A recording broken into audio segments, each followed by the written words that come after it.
現在來到了北愛爾蘭的首府，這裡已經不是愛爾蘭了哦。那首府這邊呢是 Belfast， 就在我在的身後方这個建築呢，它有點像是德國造型的這種建築風格。那這邊呢就是 Belfast 的市政廳了。今天會帶大家一覽整個 Belfast 一些有趣好玩的景點，那會有一些象徵的歷史的故事。那我們就先從第一個景點這邊開始吧，走了。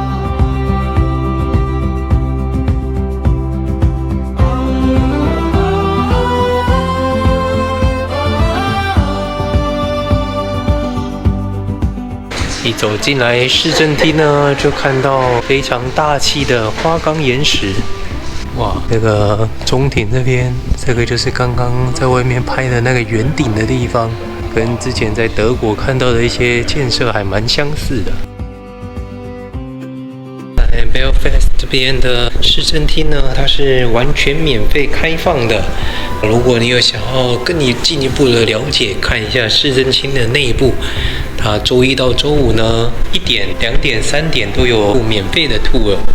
那我們就排隊2點的，等下去看看。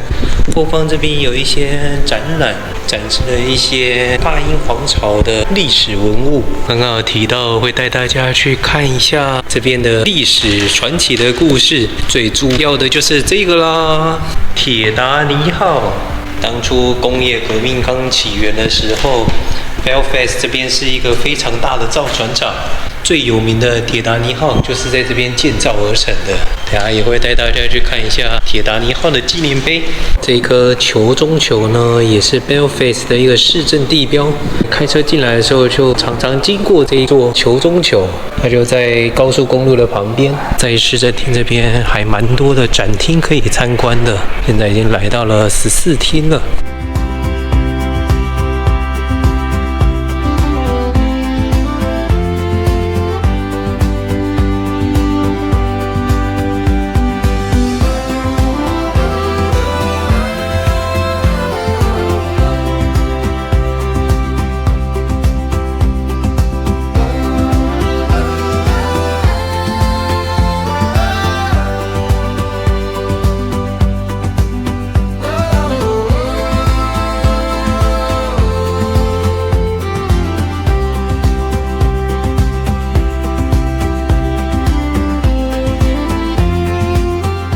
市長要來開會了，市長大人好，市長來了，要質詢了。這裡是議會廳了，市長辦公的時候就是在這邊質詢的。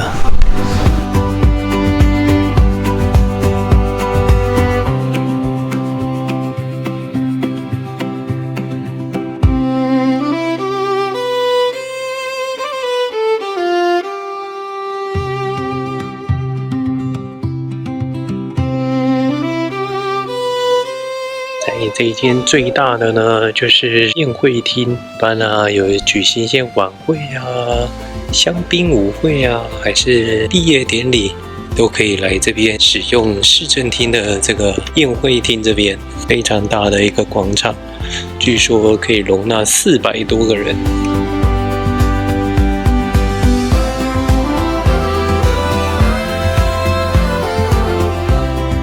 那一路我們從市政廳走過來呢，這邊是一處聖喬治市集。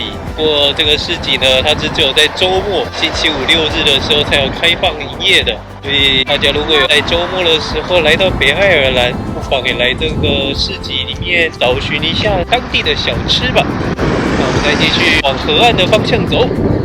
我們沿着港灣這邊呢，有許多大型的建設。這裡有一間科學博物館啊，還有巨蛋。在港灣前方的這一間呢，這裡就是鐵達尼號的紀念館，就是這一間有點像船型的建築。那在它後方這間彩色的呢，是早期拍攝鐵達尼號的地方，像《權力遊戲》很多的場景也有在這邊做布置的。如果對於鐵達尼號有興趣的，就可以到對面這邊的紀念館去參觀一下。那我們時間不多，就沒有帶大家過去了。現在再帶大家往下一個景點出發。好，我們一路再走回市中心的方向，在這邊有一條超大的鮭魚，在鐵達尼號的另一端，看起來有沒有像是林默娘公園那邊的大魚的祝福那種感覺？就在這邊有一條大鮭魚。大鮭魚的雕像這邊呢，繼續往前走就可以看到整個 Belfast 的一個市政地標。這是19世紀初建成的一座鐘樓，看一下是不是跟倫敦的大笨鐘有點相似呢？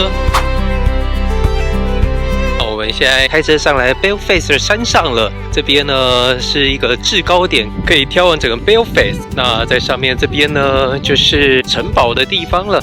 這是第一間在英國看到的城堡，比較有這種尖尖的城堡的感覺。不然像我們在倫敦看到的，還是路上經過看到的，都比較像是拜占庭式的城堡，都是圓圓的，然後四四方方的，比較沒有像這種浪漫古典風格的城堡的感覺。像這間遠遠的看，就有點像是德國天鵝堡那種風味。事不宜遲，帶大家進去參觀一下吧。這間城堡感覺它現在是結合了餐廳一起使用。看一下，我們一進來就是一個餐廳的地方，哦，這邊有一個吧台。那我們現在來的時間，餐廳已經是打烊了。不過，這是整個城堡可以開放式讓大家來參觀的，還蠻好的。竟然有城堡是免費的景點。這個是 people here also 有鼻子。它上面的各個房間都是一間一間可以包房，可以在這邊做會議使用。它跟一般我們看過的城堡不一樣，它沒有保留古代留下來的東西，這邊是作為餐廳使用，所以它就沒有博物館的文物了。難怪這間是免費的。那我們外面看看它的花園，感覺它的花園比城堡還要漂亮一點。從這邊看看整個 Belfast 是非常漂亮的一個景色。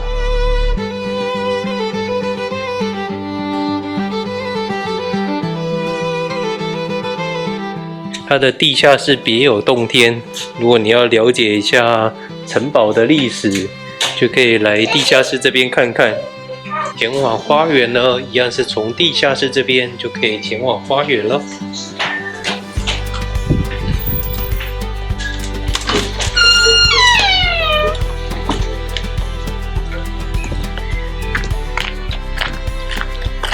看一下這個外觀，是不是跟我們之前去天鵝堡非常的像呢？蠻可惜的，它裡面沒有什麼特別好拍的，但是它的外觀很漂亮。就是這種中世紀的建築。那我們今天的 Belfast 大概就是帶大家導覽到這邊了。除了我們今天帶大家去的一些景點以外啊，在這邊還有博物館以及植物園，都是免費可以讓大家去參觀。那因為我們時間有限，那邊就沒有帶大家去參觀了。不過下次大家如果來 Belfast 的話，就可以把這兩個景點一起排進去。影片就到這邊了。